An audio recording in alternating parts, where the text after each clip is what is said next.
Okay. Good morning, beloveds. I have a Dante.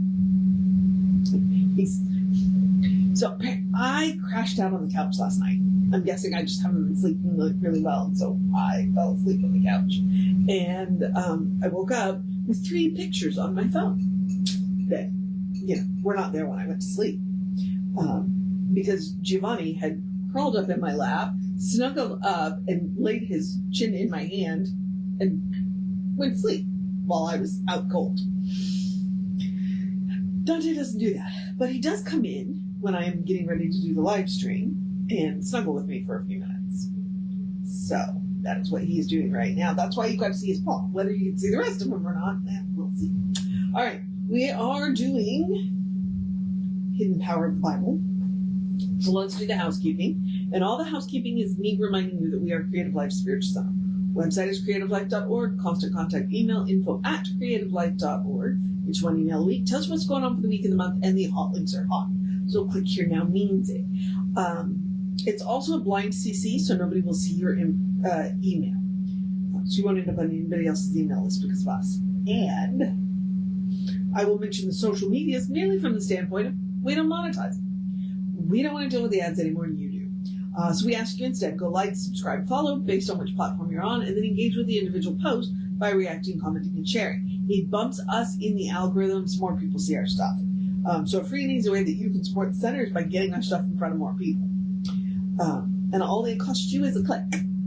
So, or, 5 or so words if you decide to comment. Yeah. And we are Creative Life Spiritual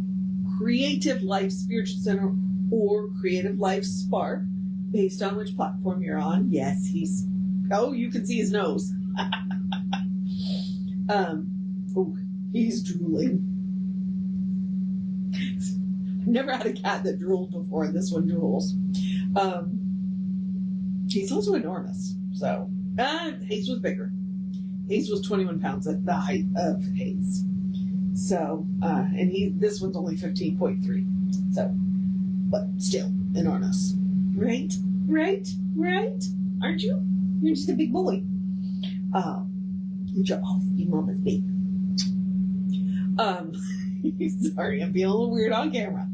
And I am the running Reb Ryan across all of the social medias that I am on. So, there is that. Okay, so we are currently doing Matthew 10. In Hidden Power of the Bible. Now, Hidden Power of the Bible was originally called The Bible in Light of Religious Science. I like to show, this so that I can point out it's not a big book. Ernest didn't do the whole Bible because that's a lot of books. He just tackled what he thought were the most relevant. So I would argue that they're probably his favorite. Dante has got them down, if you can tell by the shift in my posture here.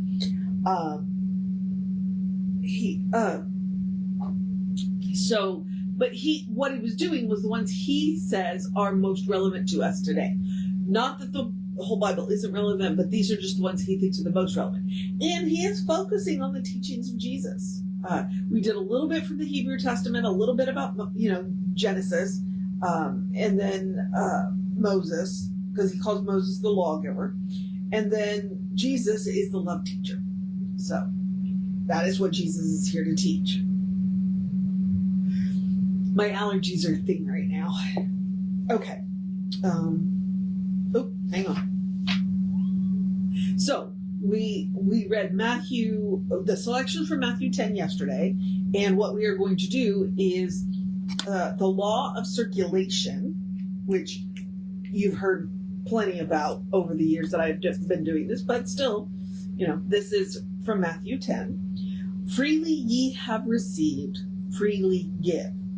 When the law of circulation is retarded, stagnation sets in. It is only as we allow the divine current to flow through us and on and out that we really express life. Listen, we're divine distributors, not divine containers. We are not meant to contain this. We are meant to allow it to flow through us, okay? The law of giving and receiving is definite.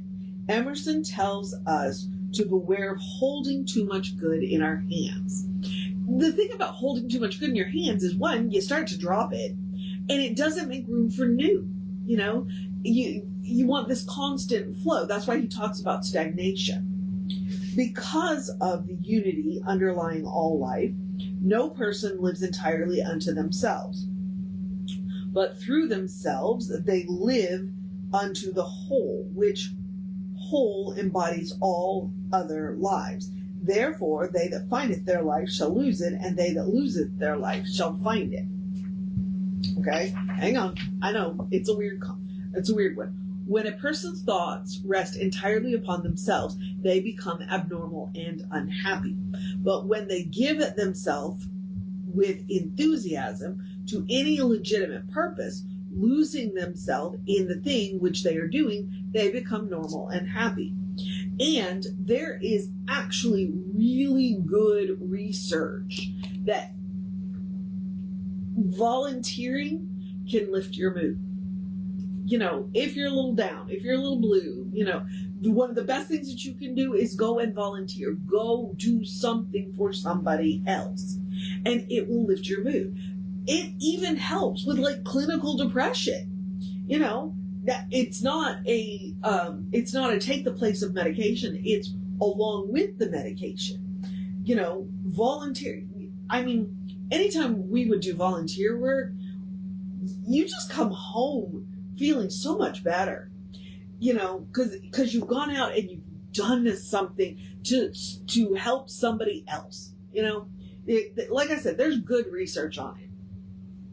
Only as much life enters into us as we can conceive, and we conceive of life in the larger sense only when there is a complete abandonment to it. The losing of personality in the great sea of life which surrounds us makes possible the flow of this life through our own livingness, producing the inevitable reaction of a greater livingness in our own lives. Let the one who is sad, depressed, or unhappy find some altruistic purpose to which they may pour their whole being, and they will find a new inflow of life of which they have never dreamed. And like I said, there is good research behind that. It works. Try it. You'll like it. Okay. Now, the other one we're going to do today is whom shall we try to help? Okay. But Jesus was wise in the ways of the world as well as in heavenly wisdom. And he counseled his followers against attempting to help people when they wished no help. He said, and when you come into a house, salute it. And if the house be worthy, let your peace come upon it. But if it is not worthy, let your peace return to you. This is a lesson which sincere students of the truth often discover to their great chagrin. Okay? People do not always receive their message, and when this happens, there should be no controversy, no argument, no sense of disturbance. But abiding in a conviction of the ultimate acceptance of truth by all, they should let their peace return unto themselves and go calmly on their way, unprejudiced, non-combative, but certain of themselves. If, however, they are called upon to defend their faith, they should remember that the Spirit indwelling their lives will put the very words into their mouths which they should speak. For the great teacher said, it is not ye that speak, but the Spirit of your Father, or your God, which speaketh in you. Never forget that there is an indwelling Spirit which knows. Okay, so people do not always receive this message, and when it happens, there should be no controversy, no argument, no sense of disturbance. Okay, so what Jesus is saying is, don't argue with people that don't agree with you. You know, if you come up to, if that's one of the things that really just bugs me the most about Christians is, you know, if you go up to somebody and say, hey, I believe this, and they're like, well, you're wrong, and here's why you're wrong, and here's what you should believe, and then they just keep at you, it leaves a bad taste in your mouth. It really does. You know, the number of times that I've been told that I am wrong and stupid by a Christian, And you wonder why people are fleeing the Christian religion. Because Christians can be really self-righteous. And it's like, so if you go and you share your message and they don't receive it, then you get up, pack up your stuff, and walk away. You don't continue to argue with them. You don't call them stupid. You don't call them wrong. You just say, all right. And you move on. You go on with your conviction. You go on with your piece of the truth, and you let them be in their truth. Whatever it is. You don't argue with them. And you don't let them make you feel bad about what you believe. That's just it. Now, the only time I break that, because I don't argue with people about religion. I like to talk to people about religion. I like to discuss with people about religion, but I don't argue with people about religion. And there's a lot of things that I am not going to argue with people about. It's just not worth it. But the one time I will break that is if there is somebody in the room that needs to know they're not alone. That is the only time when I might say, hey, you know what? There's another side to this. I'm not necessarily arguing. I'm just letting this other person know not everybody believes this nonsense. But for the most part, I'm with Jesus. I'm not going to argue with him. You know what? It's not worth it. It's not worth it. I'm going to keep my peace. I'm going to allow you to keep your peace, and I'm going to move on. So, yeah. I'm going to salute the house, and if the house does not salute back, I'm good. I'm gone. But that's one of the things that I appreciate about Science of Mind is we are not a proselytizing religion. We are not out to convert people. We're not. We're like, if your faith is working for you, good for you. Good for you. If your faith is not working for you and you're interested in what I'm doing, I'm happy to tell you about it. But I'm not going to try and convert you, And that's what Jesus is saying. It's like, look, don't try and convert people. Share your message. And if they don't receive it, move on. Yep. All right. So if people don't want help, leave them alone. It's a really simple idea. So, all right. That is the 2 that we're going to cover today. We're going to cover 3 tomorrow because a couple of them are short. And then we will move on to probably Matthew 11. So, he's kind of ripping us through Matthew. It'll be interesting to see where he goes after that. All right, beloved. So that is the reading for today, or the commentary for today on Matthew 10. And I'm going to encourage you to have a great day, a wondrous day, a fantastic day, a magical day, an enchanted day, a wonderful day, an awesome day, an amazing day. Hey, take care of business day. You got this day. Be aware of the heat day. Drink plenty of water day. Stay out of the sunlight between 10 and, all day. Just don't get the direct sunlight if you don't have to. It's just going to be hot today. I did say drink plenty of water day. Cuddle your furry babies day. Go do something nice for somebody else day and see if it doesn't lift your mood day. Don't argue with fools day.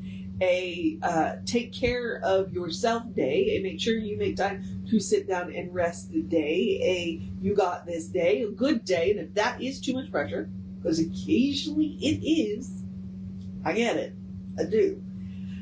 Simply have a day. You are enough, just as you are. You are a beloved expression of the divine. You are a brilliant light, divine spark, spirit in motion, God in action, an absolutely beautiful masterpiece, and a work in progress at the same time, at your own pace. And as Reverend Jesse likes to call us, you are a godly. So, explore the truth of your being. Get to know who the divine knows you to be, because the divine knows you to be good. And from there, anything is possible. Because all the divine knows is good, and that is the good news, my friend. All right, beloveds, I'm going to move on to the process of my day. So I'm going to remind you, Reverend David should be on sometime this afternoon, sometime after 5. I'll be back with you in that 9:15 space again tomorrow. So, and we'll finish up Matthew 10. So take care of yourself. Know that you are loved always, and I will see you next time.